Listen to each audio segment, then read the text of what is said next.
weeks, and then I'll move the review into this week's. But friendly reminder, the blue one is due today by midnight, no exception. I might even disable it so you can't turn it in after that. So I'm not thinking the grade book after today, like I'm gonna be done with it. I'm not thinking Schoology is what I mean. I'll still put things in Infinite Campus, but that'll really just be your final exam. That's it. So make sure that you have at least one attempt for this one turned in. The other one is extra credit, and that was the one that actually I had a question about. So when you do this one, it'll be different like every single time that you do it. So just know, does your number 4 look like mine, Brian? Okay. So it might have different numbers, but you'll still learn how to do it. So find the average rate of change of the function over the given x values. So it'll always tell you what interval it wants you to look at. So it wants you to look at from when x is 1 to when x is 7. And all it's giving me is an equation. All right, it's not giving me a table, it's not giving me a graph, it's giving me an equation in function notation. So how can I figure out, because normally for average rate of change, you use a certain formula. What's the average rate of change formula? You could use rise over run. What else could you use? Y1 over x2. Okay, the reason I'm pushing this one more is because you don't have a graph for this. You could graph it, but it's not going to be like you're used to, because as you can see, this is a quadratic function. Rise over run won't really work for that as much. This will always work though. Y2 minus y1 over x2 minus x1. So for that, you need some coordinates. And they give us the x's of our coordinates. They tell us that x equals 7 and x equals 1. How do I find the y's for those?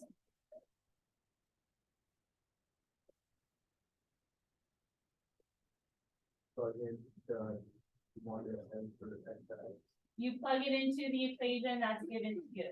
All right, because otherwise, why did they give you that equation? Like, you know, that'd be weird. So they're just giving you random equations that you're not going to end up using.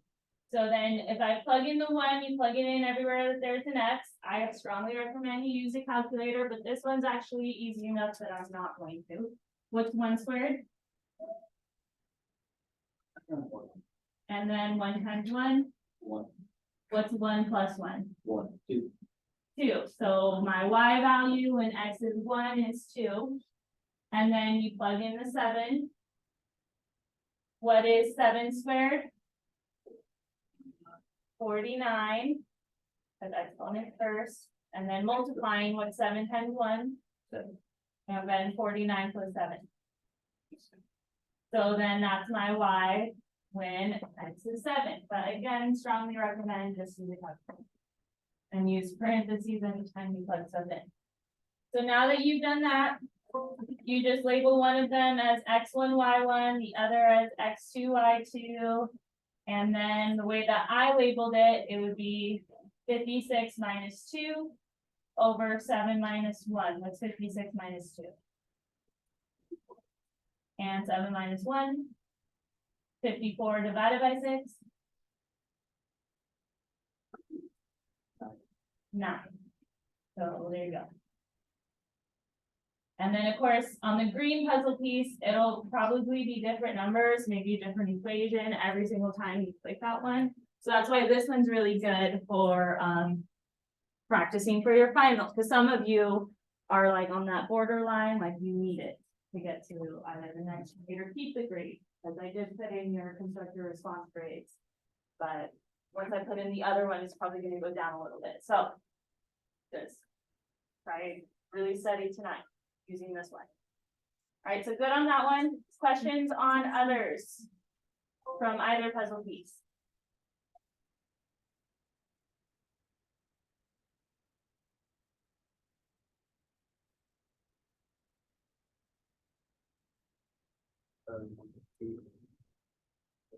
On the green one? Okay.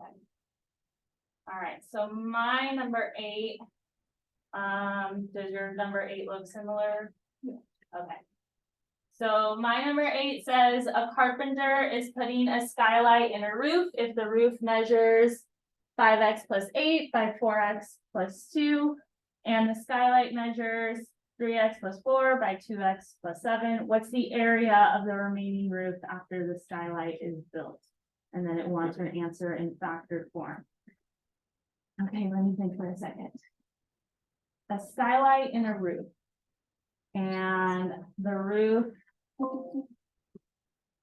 is 5x plus 8 by 4x plus 2, and the skylight that he's putting in the roof is 3x plus 4 by 2x plus 7.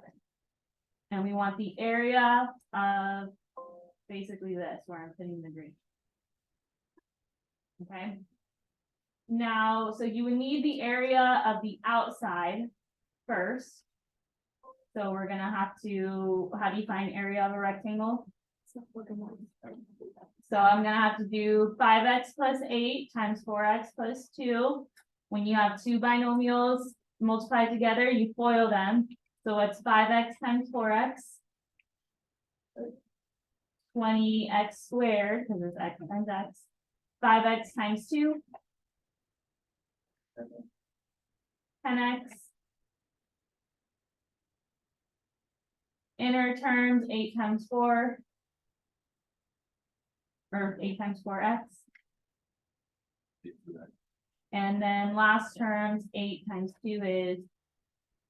Okay, so I'm not going to combine like terms yet, even though it's pretty easy, but that's the area of my outer rectangle. I'm going to have to subtract the area of my inner rectangle, which is 3x plus 4 times 2x plus 7.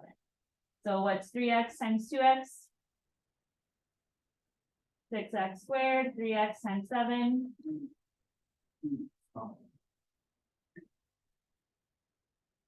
3x times 7. 3 times 7. 41. Okay, and then the x, you just put it on there. 4 times 2x. 8x and 4 times 7. So I just spoiled that one. Can someone let Wrigley in, please? All right, so we're subtracting that. I'm going to combine like terms for this one. 21x plus 8x is 29x. I don't need to pass. All right. So essentially, this is kind of a long problem, sorry. But you have to find the area of the outer part, subtract the area of the inner part in order to get the area of like where I colored green. So let me now combine like terms out here. 10x plus 32x is 42x. And then anytime you are subtracting like polynomials from each other, you have to make sure what's always outside the parentheses, even if it's not written. And this time it's a -1. So that does make a difference when you do your subtracting, because then it's going to be minus 6x squared minus 29x and minus 28. Okay, so because we're minusing all of that part. And then now it's combining like terms. So 20x squared minus 6x squared is what? Okay, good. So we're done with the x squared like terms. What's 42x minus 29x? Positive, good, 13x. I'm taking your word for it, just so you know. So if someone else wants to double check, that'd be great. But then 16 minus 28 is what? Well, Should definitely be negative. Negative 12, is that what we're agreeing on? -12. Okay, I'm taking your word for it, so I hope you're right. And then it wants us to factor it. What I'm gonna do now from here, so this part, I don't see any other way around it. You have to be able to do that part. But from here, I'm gonna graph that and then compare it to my answer options. Because if it's a factored form compared to the standard form, it should be the same on the graph, right? a lot of you guys were able to tell me that on the constructed response, so I'm gonna do that here. So 14x squared plus 13x minus 12. All right, and then let's try the other answer option, see which one matches up. Hopefully at least one of them does. Okay, so does it look like it's gonna be A? It does look like it because it completely covers the red. Let me see if it's not the others, right? So does it look like it's gonna be B?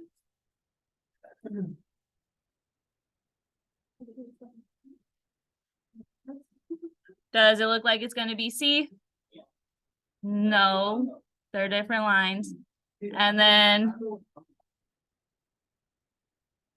we'll get it together by tomorrow. Does it look like it's gonna be D? So you could take a shortcut from the factoring step because that would have been longer. And once you have the correct standard form, you can compare it to your answer option. So one that matched was A. So does that make sense? Mostly if you can just find the area of like the rectangles when they're like expressions versus just numbers, that's like the key part there. So questions on that? Questions on others? It could be from the blue puzzle piece too, if you still haven't turned that one in.